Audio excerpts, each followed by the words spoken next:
የድሬዳዋ ከተማ አመሰራረትና እድገት ክፍል 2 ሀገራችን ኢትዮጵያ ካሏት የቆዳ ስፋት አኳያ ስታይ ቁጥራቸው ብዙ ባይባልም በየዘመናቱ ትላልቅና ትናንሽ ከተሞች ነበሯት። የከተሞች ስፋትና የነዋሪዎች ብዛት በውል ባይታወቅም አክሱም፣ የሃ፣ ላሊበላ፣ ሐረር፣ ደብረ ብርሃን፣ ጎንደር፣ መቀሌ፣ ጅማና ሌሎችም በየዘመናቸው ታላላቅና ደማቅ ከተሞች ነበሩ።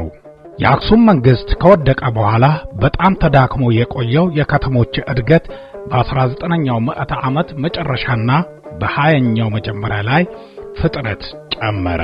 በዚህ ወቅት ፍጥነቱን ከጨመሩት ሁኔታዎች መካከልም የኢትዮጵያ የቆዳ ስፋት መጨመርና ታጣቂ ኃይል በተለያዩ ቦታዎች መስፈር፣ የአገሪቱ በተለያዩ የአስተዳደር መዋቅር መሸንሸን፣ ዘመናዊ የመጓጓዣና የመገናኛ ዘዴዎች ወደ ሀገሪቱ መግባትና ሌሎችም ተዛማጅ ሁኔታዎች እንደነበሩ አክሎ ወልደ ሚካኤል በ1968 ዓመተ ምህረት ባቀረቡት ጥናታዊ ጽሑፋቸው በሰፊው አብራርተዋል። የድሬዳዋ ከተማ አመሰራረት በዚህ አጠቃላይ ሁኔታዎች የሚዳሰስ ቢሆንም ታሪካዊ ሂደቱን ቀረብ ብለን ለመረዳት እንዲረዳን በዚህ ዘመን በየአካባቢው የነበረውን ጂኦፖለቲካዊ ሁኔታ ባጭሩ እንቃኛለን።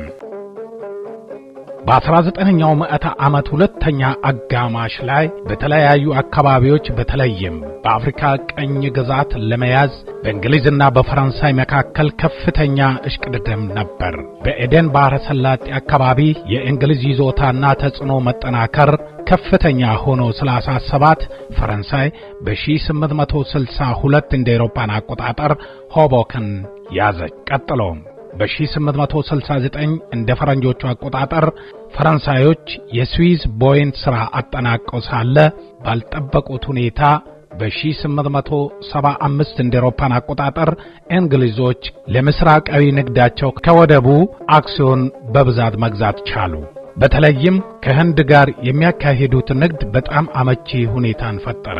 በዚህ ምክንያት በስዊዝ ካናል እንዳሻቸው ለመጠቀም የነበራቸውን እድል የተነጠቁት ፈረንሳዮች የኢትዮጵያን የባህር ጠረፍ ለመያዝ ይፈልጉ ነበር።